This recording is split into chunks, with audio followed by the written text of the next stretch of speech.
So, heute ist der 18.01. und ja, Bergfunk ist drauf auf 12b. That full cabinet in discussions, but it is a momentous.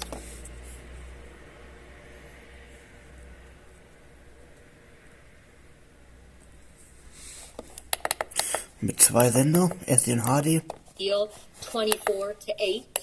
And despite this being Shabbat of the Orthodox ministers,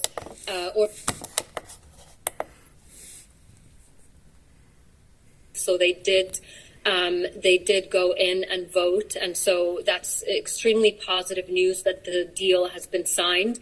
Obviously, I've been saying, to your colleagues over the last few days that the devil remains in the details and the implementation of the actual ceasefire and the enforcement mechanisms.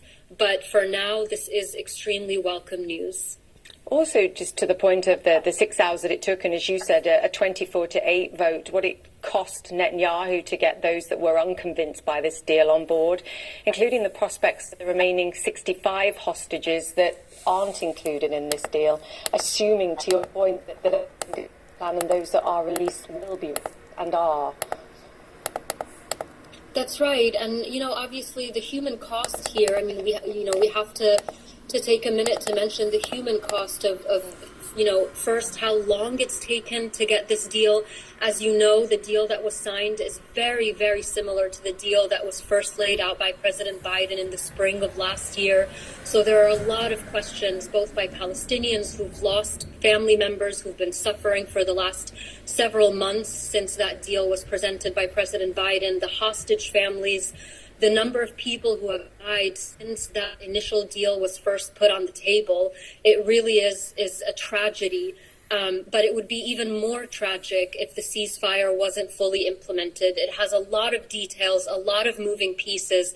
And so the really critical role here moving forward is going to be that of the mediators, the enforcers of the ceasefire, Qatar, Egypt, and the United States, who are going to be setting up a joint operations room to monitor the day-to-day issues that are in the ceasefire agreement and really making sure and pushing the two parties to abide by those rules and stipulations, which so many people are worried that they're not going to. Yeah, we learned that earlier today from, I think, Egyptian state-run media that the Joint Operations Room is going to be established, to your point, in Cairo to monitor the implementation of this deal. What are you expecting on Sunday, first and foremost? And when do you see, I think your point is vital about the sort of monitoring and the adhering to the contours of this deal, but when do you foresee beyond Sunday, perhaps, the most immediate challenges to the implementation of this agreement?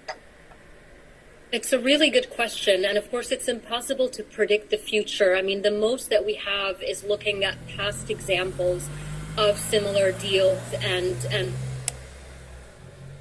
of one or both parties reneging on some of those stipulations.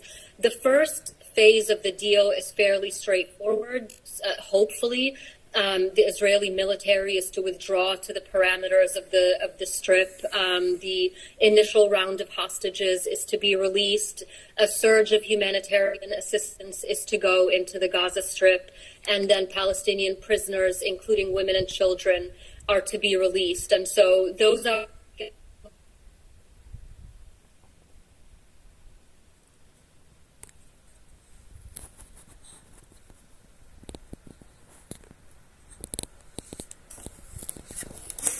and of the deal. The second doesn't even begin to be negotiated in terms of details until about halfway through the first phase is actually implemented. So I anticipate those first few days, we're talking about parties, Hamas and Israel, that have extreme lack of trust towards one another. They don't trust the other to maintain their end of the deal. They're going to be looking for ways which the other party is reneging on the deal so that they could back out. So again, it comes to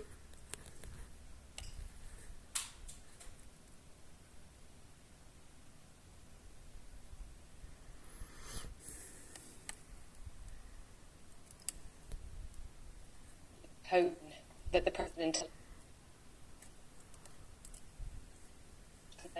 If there is some break in this phase of implementation, certainly from Hamas's side, that there's an implicit assumption that the United States will be behind Israel if they choose to